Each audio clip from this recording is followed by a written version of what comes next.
sa ating lahat mga ma'am sir. Tanghali po pala. Magandang tanghali po. Dito tayo sa bayan po ng Kuya Po. Along Barangay Road. Ito yung papuntang bayan. Tapos ito naman papuntang Rosales to. Tapos pakanan ka dyan mga sa Provincial Road, mga 1 kilometro lang ang layo. So 3 hectares po ito. Titignan natin. May power line, may internet, tapos nawasa na rin ng tubig dito. Ito po yung daan niya. 4 meters wide po yung daan niya papunta dun sa property. Kasi ito, PNR to na kalsada. So, ito, 4 meters yung nabili niya dito para sa kanya yung daan. So, tara po. Gagawa na lang po ng tulay dito kung may sasakyan tayo para makapasok po yung sasakyan nating 4 wheels. Pero mababa naman yung mga nagbahay dyan. Hindi naman daw po ito parang hindi naman siya nababaha. Pero mas maganda gawa tayo ng tulay. Titled property to mga ma'am sir, 3 hectares. Ito po yung property. Nakabakod na po siya. Ganyan. Dun. Tingnan natin kung ilan po yung frontage nito. May bahay po ito mga ma'am sir. Pero hindi natuloy.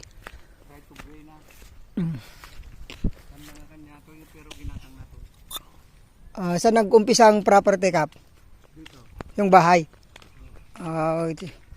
So ito pala, right of way niya to, nabili niya, tapos yung harap kanya na rin. Yung PNR kanya naman niya kap. Kanya na yung PNR. So yung mga mangga pala diyan hindi kanya. Ito yung umpisa ng lupa niya. So dapat magbabahay siya dito. Yung kung kailangan po ata siya ng pera. Pag ganun. So tingnan natin. Ayan, may CR na rin pala sana. Tapos may nakakuan na bang na kuryente na rin. Kulang na lang ng bubong. Pintuan. Naluluwang ng kwarto. Nakapalitada na rin.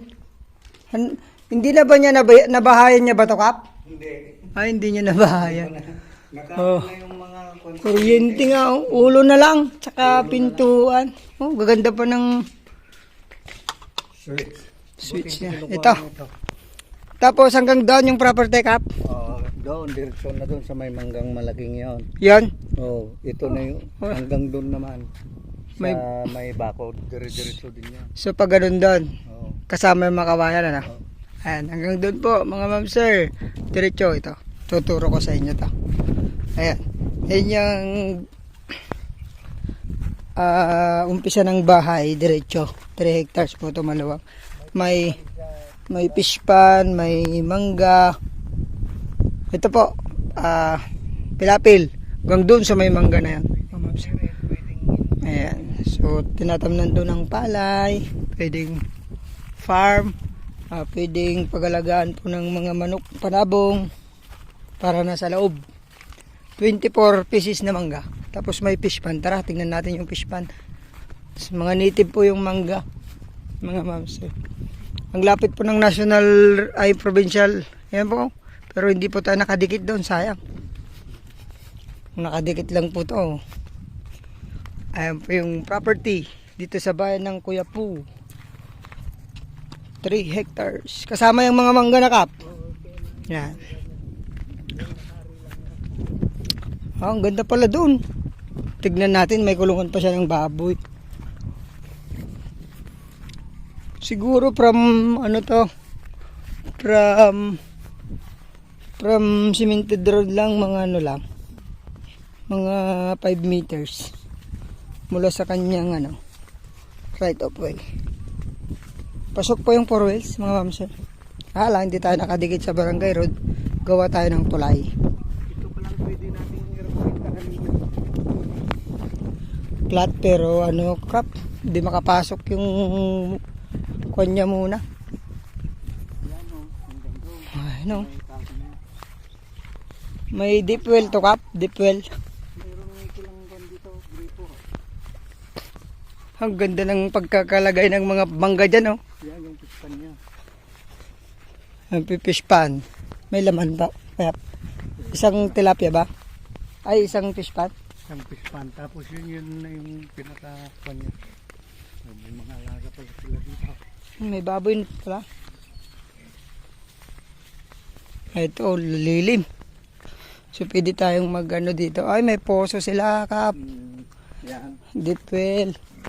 Pasilip ko yung fish pan. Maluwang din yung fish pan. Maluwang na. Hello. Oh, may baboy po sila. Oh. Yung aso wala. Ayan. Fish pan. Isang fish pan. Ayan. Kasama pa yung kawayan po. Ayan. Plain title. Hanggang dun. Ayan, may fish pan, may mangga, may rice land. Dire-diretso dyan. Tingnan natin yung ibang rice land tapos yung mga mangga. Kasi 24 to eh. Na mangga po. Pangalan daw po ng ating seller to. Sabi ng caretaker, kasama natin kanina. Kaya lang binalikan natin to kasi may sinamahan tayong buyer. Lalaki rin na mangga. Malalaki na yung mangga niya. So 24. Parang na-sprayhan na to, Kapa. Parang may amoy ng Amoy spray na. yan hanggang doon. Ayan, yung mangga. Diretso doon. Hanggang dun po sa may may mahugani na yon. Tapos yung eucalyptus na yon. So lagpas pa po yan kasi 3 hectares po ito eh. Gawin pala itong farm talaga. Ayun, bakasyunan po. Maganda po to. So yun, magandang to, property. May farm lot, may rice land, may fish pond, may tubig oh. Ginagamit po sa painom ng baboy. Paglinis nila. Tapos yung kagandahan, nasa labas po no, yung nawasa, yung kuryente, tsaka internet. Ayan, flat po yung property. Pwede pa tayong magdagdag po ng fish pan. Ayun po, 3 hectares po ito. Ang asking price nila, 200. Sagot nila ang capital gains. At siyempre ang agent nila. Negotiable naman daw po, sabi ng ating seller. So yun, maraming salamat. Sana magustuhan nyo. Bayan po ng Quiapo. 1 kilometro lang from Provincial Road. From Tiplex po to, nasa 10 minutes. Dito ka na sa property. Sarap dito, ang lilim. Ayun, thank you. God bless po sa ating lahat.